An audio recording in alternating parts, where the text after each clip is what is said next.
Cylinder के दामों में 42 रुपए की बढ़ोतरी हुई है आज से। कॉमर्शियल सिलेंडर में 42 रुपये की बढ़ोतरी स्वाभाविक है, क्योंकि अभी भी खाड़ी युद्ध जारी है और हमारे यहाँ कोई तेल उत्पादन करने का कोई कुआं नहीं है, तो स्वाभाविक तौर पर विदेश पर ही निर्भरता हमारी है।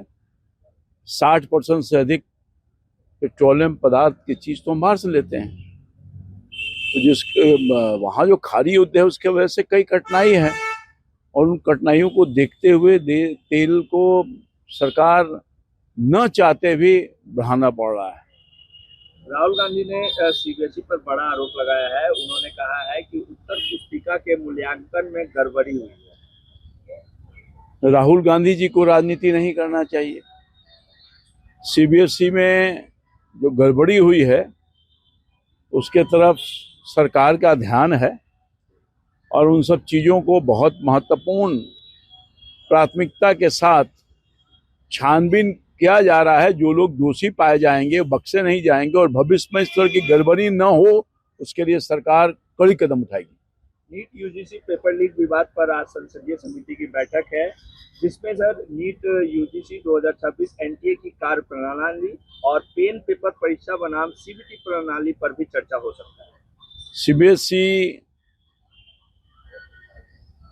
सीबीएसई है ना, NEET UGC sorry paper leak मामले को लेकर सर नीट यूजीसी के मामले में सरकार बहुत गंभीर है और संसदीय कमेटी अगर इस पर छानबीन कर रही है, गहन छानबीन कर रही है, तो संसदीय कमेटी का जो रिपोर्ट आएगा सरकार उस पर विचार करेगी और आगे कार्रवाई करेगी। पश्चिम बंगाल में आज कैबिनेट की विस्तार होगी 35 नए मंत्री आज शपथ लेंगे। वो तो सतत प्रक्रिया है।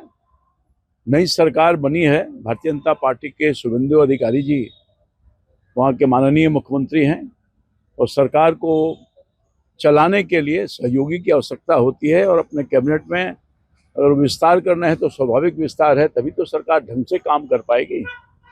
अभिषेक बनर्जी को सीबीआई का सम्मान, आज उनसे पूछताछ की जा सकती है। अभिषेक बनर्जी का जो पाप है ना, वो बोल रहा है, नहीं देख रहे क्या किया वहाँ की जनता। वहाँ की जनता ने क्या क्या क्या हर्ष हुआ। अभिषेक बनर्जी का जो गुंडागर्दी था, जो दादागिरी कर रहे थे सत्ता के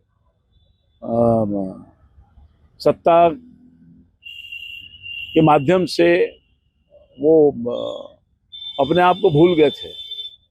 सत्ता परमानेंट चीज किसी का थोड़े होता है। आज जो कुकर्म किया है, वहाँ के लोगों को तबाह और बर्बाद किया है, स्वाभाविक तौर पे वहाँ की जनता ने उनको जवाब दे दिया है वोट के माध्यम से भी, और कल परसों जो आपने देखा है, स्वाभाविक गुस्सा है लोगों का। लेकिन उन्होंने इसे राज प्रायोजित आतंकवाद का शिकार बताया है और राहुल गांधी, अखिलेश यादव और हेमंत सोरेन ने जिस तरीके से समर्थन दिया उसको लेकर धन्यवाद भी। हम देखिए, ममता बनर्जी जी और अभिषेक बनर्जी जी, ये दोनों के कार्यकाल को जनता कभी भूलेंगे नहीं, बंगाल की जनता। और मैं समझता हूं कि ये कोई साजिश नहीं था, कोई प्रायोजित नहीं था। और जो विपक्ष की पार्टियां हैं, इसमें टीएमसी भी है, घरियाली आंसू बहा रहे हैं, मगर उससे कोई फायदा होने वाला नहीं है। ये चाहते हैं कि एक मोर्चा बना करके पुनः जनता के आंख में धूल झोंके, तो देश की जनता जागरूक है। ऐसे लोगों को मौका भी दिया है और इनके कार्यकाल में जो जनता ने कष्ट भोगा है, चाहे वो राहुल गांधी जी हों, अखिलेश जी हों, कोई जी हों, मैं समझता हूं कि जनता उसको न भूली है न भूलेगी और आने वाले वक्त में इनका जो सपना है वो चकनाचूर हो जाएगा।